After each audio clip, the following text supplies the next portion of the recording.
Assalaamu calaykum. Maanta waxaan doonayaa inaan idiin soo gudbiyo filim cabsi badan oo Australian ah kaasoo la soo saaray 2017 laguna magacaabo Cargo. Balse intaynaan u gudagelin sheekada filimka, haddii ay tahay markii kugu horeysay aadna soo booqato, fadlan muuqaalka like iyo subscribe saar gambaleelkana furo si aad u rukumato oo ay kuu soo gaadhaan muuqaalada cusubi. U diyaar garow muuqaalkeena iskana taxadar.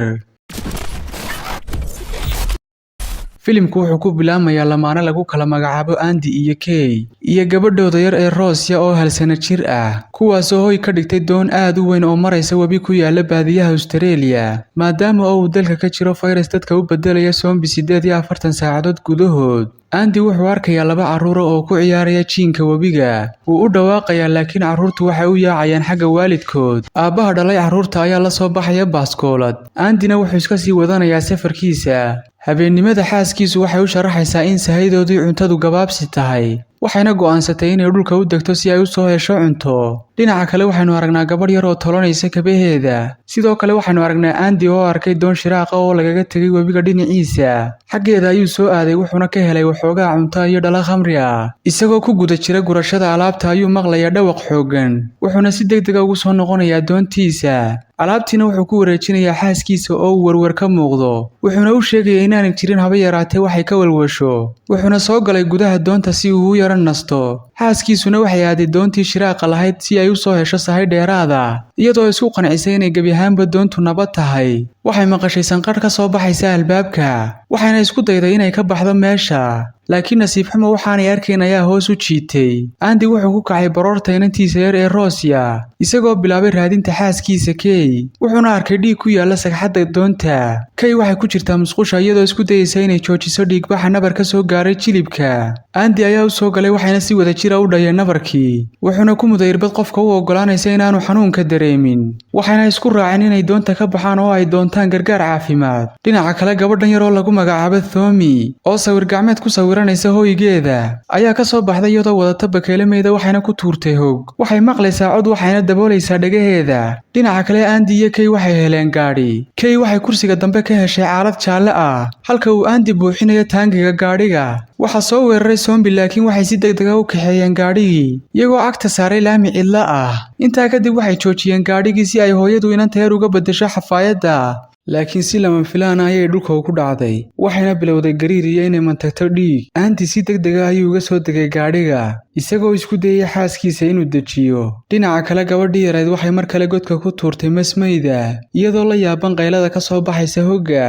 Kay waxa u soo noqday miirkeedii, waxayna eegaysaa nabarkeedii oo uu ka daadanayo dheecaan jaallo ah. Way naxday waxayna ka soo degtay gaadhigii, iyadoo ninkeeda ku canaanaysa sababta uga qariyay caabuqa nabarka. Waxayna ka warwarsan tahay inay fayraska qaadsiiso inanteeda yar. Andy wuxuu isku dayayaa inuu dejiyo xaaskiisa si ay u raacdo. Sidoo kale wuxuu jabiyay batankii daaqadda laga furayay si aanay gaadhiga mar kale uga degin. Intii ay sii socdeen waxa wadada u istaagay nin, taasoo sababtay inuu gaadhigu la galo geed. Muddo kadib waxa miirsaday Andy, wuxuuna isku dayay inuu kiciyo xaaskiisa, laakiin nasiib xumo waxay isu beddeshay zombie. Indhaheeda iyo afkeedaba waxa ka da'aya dheecaan jaallo ah, laakiin fayraskii weli maskaxdeeda muu gaadhin. Waxayna isku dayaysaa inay ka tagto gaadhiga si aanay waxyeello u gaadhsiin ninkeeda iyo inanteedaba.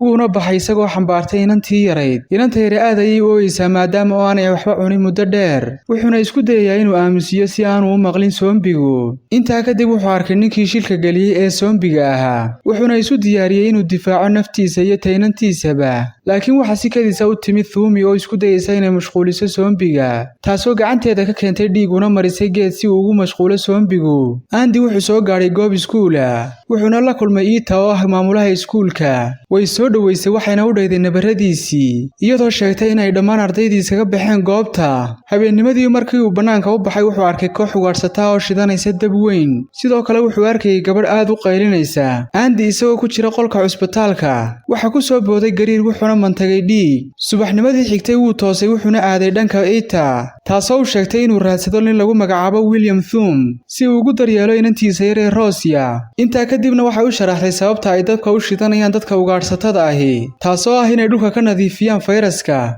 sidoo kale waxay u sheegtay inaanu ka fogaan goobta ay joogaan. Andy wuu sii watay socodkiisii wuxuuna istaagay guryo burbursan si uu biyo u siiyay inantiisa yar. Intaa kadib uu soo dhaqaaqay wuxuuna soo dhaafay dhowr zombie oo madaxa dhulka kula jira. Si degdeg ah ayuu goobta uga baxay laakiin waxaa ka soo daba kacay mid ka mid ah zombigii. Wuxuu arkay gaari wuxuuna damcay inuu kaxaysto, balse waxa joojiyay nin lagu magacaabo Fiik, kaasoo Andy ka badbaadiyay zombigii daba socday. Fiik wuxuu ku hoos xaniban yahay taangi, wuxuuna siiyay furihii si uu uga samata bixiyo marka hore meesha.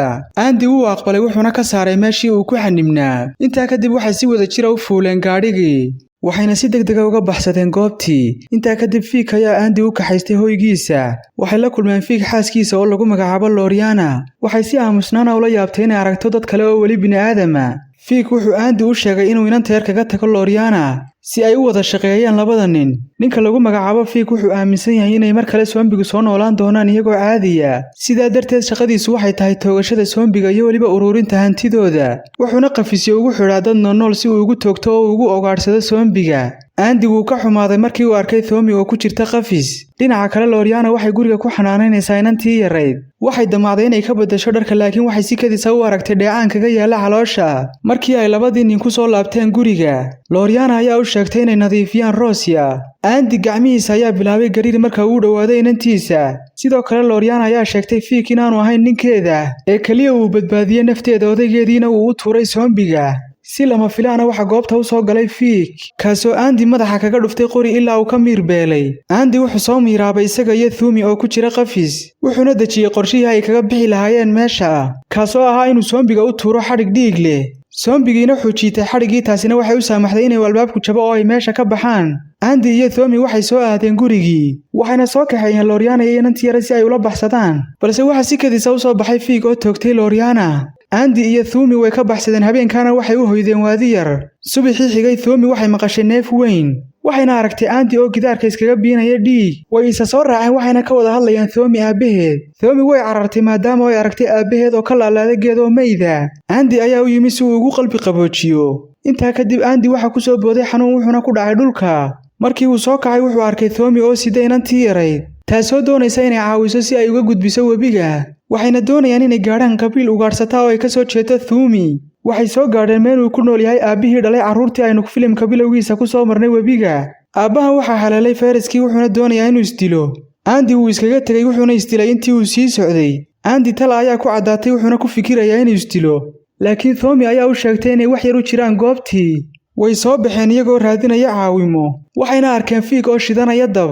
Andy labadii gabdhood wuxuu ku qariyay tareen xumaaday, isaguna wuxuu isu diyaariyay inuu la dagaalamo Fiik, wuxuuna xabad kaga dhuftay caloosha iyagoo ku wada dhacay labadoodiiba dhulka. laakiin Fiik ayaa dib u soo kacay isagoo ku socda xagga labada gabdhood, wuxuuna dhaawac u geystay Thomi. Andy ayaa soo kacay wuxuuna arkay Thomi oo dhaawaca. Intaa kadib wuxuu arkay inantiisii oo saaran dhabta Fiik. Wuu soo qaaday inantii yareed waxayna saddexdoodiiba sii wateen safarkoodii. Andy xanuunkii ayaa ku sii siyaaday wuxuuna go'aansaday inuu labada gabdhood xambaaro si uu u gaadhsiiyo meel nabdoon. Thomi waxay hortiisa dhigtay ul dheer oo ay ka lushay hilib, si haddii xaaladdu ay xumaato aanu ugu soo jeesan iyaga ee uu hore ugu socdo. Nasiib wanaag muddo kadib waxay soo gaadheen qabiilkii ugaarsatada ahaa. Thomi iyo Rosie waxaa soo dhoweeyay Thomi hooyadeed. Mid ka mid ah dagaalyahanada ayaa isku dayay inuu dilo Andy, balse Thomi ayaa ka joojisay waxayna wejiga kaga buufisay cadar si ay dareenkiisa u kiciso oo ay ugu sheegto inay Rosie nabad qabto. Filimkuna wuxuu ku dhammaanayaa aabbahan oo ay u suurta gashay inuu 48 saacadood ku badbaadiyo inantiisa. Waanaad ku mahadsantihiin daawashada muuqaalka dhammaantiin.